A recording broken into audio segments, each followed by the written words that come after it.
नमस्कार दोस्तों, कार्तिक मास की कथा ये है लप्सी तप्सी की कहानी।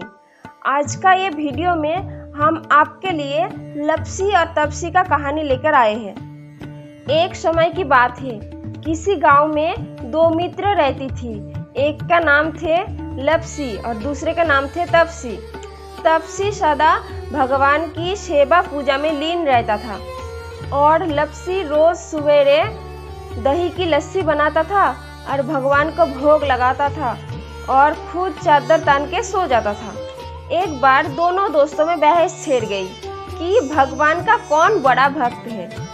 लप्सी बोला मैं बड़ा भक्त हूँ, तो तप्सी बोला नहीं मैं बड़ा भक्त हूँ, क्योंकि मैं सारा दिन भगवान की भक्ति में लगा रहता हूँ। संयोगवश नारद मुनि उसी समय पृथ्वी की भ्रमण के लिए आए हुए थे। उन्हें लप्सी तप्सी को झगड़ते हुए देखा तो उनके सामने प्रकट होकर झगड़ने का कारण पूछने लगा। तब दोनों ने नारद मुनि को प्रणाम कर अपनी समस्या बताई।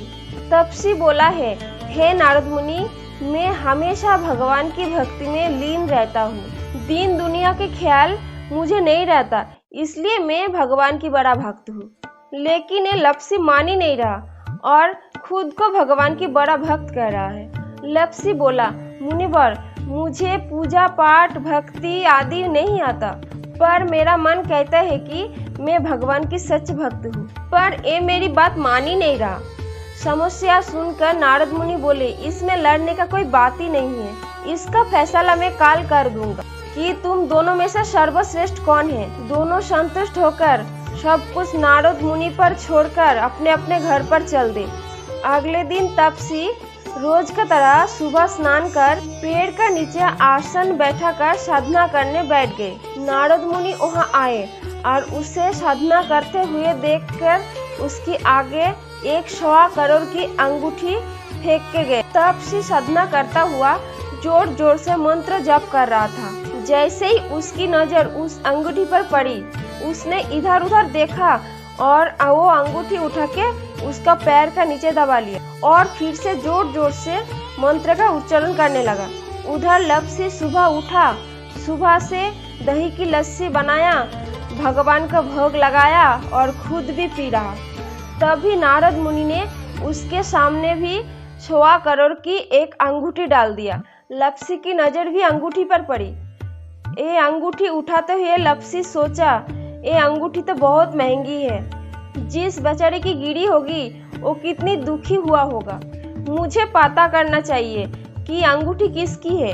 वो चारों तरफ अंगूठी लेकर ढूंढने लगा, लेकिन उसे कोई दिखाई नहीं दिया। फिर वो गांव की सरपंच को अंगूठी दे आया और बोला, सरपंच जी, आप ढूंढ लेना ये अंगूठी किसकी है, उसे ये अंगूठी वापस कर देना। इसके बाद वो नदी के किनारे पहुंचा जहां तप्सी साधना कर रहा था। तभी नारद मुनि उन दोनों के सामने प्रकट हुए और बोले, लप्सी बड़ा भक्त है। तप्सी ने इसका कारण पूछा तो नारद मुनि बोले, तेरे घुटने के नीचे जो अंगूठी पड़े है, तू उसे चुराया है, जिसने तेरा साधना भंग किया है। और लप्सी ने वो अंगूठी सरपंच को दे दी। तब तप्सी को अपने किए पर शर्म आया। नारद मुनि बोला, भक्ति का मतलब दिन रात भगवान के सामने बैठना नहीं है। सच्ची भक्ति का मतलब मन का भाव सच्चाई और साफ होना चाहिए।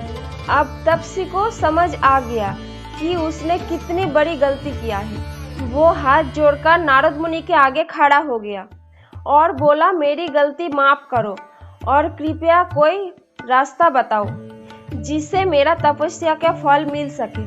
नारद मुनि बोले, अब तुम सच्चे मन से कार्तिक नहाओ, कार्तिक का व्रत करो, पूजा पाठ करो, तभी तुम्हें सच्ची भक्ति प्राप्त हो सकती है। अगले वर्ष कार्तिक मास आने पर उसने स्नान पूजा पाठ आदि किया ताकि पूर्णिमा फल। नारद मुनि उसकी समक्ष प्रकट हुए और बोले, आप तू भगवान का सच्चा भक्त है। जैसे हीरे को तरसने पर उसकी चमक आती है, वैसा ही आप तेरी भक्ति में भी चमक आ गया है। मैं तुझे वरदान देता हूँ कि जो कोई कार्तिक नहाएगा वो तेरी कहानी जरूर सुनेगा। कार्तिक माह की कहानी सुनने के बाद यदि कोई तेरी कहानी ना सुने तो उससे कार्तिक स्नान का फल नहीं मिलेगा।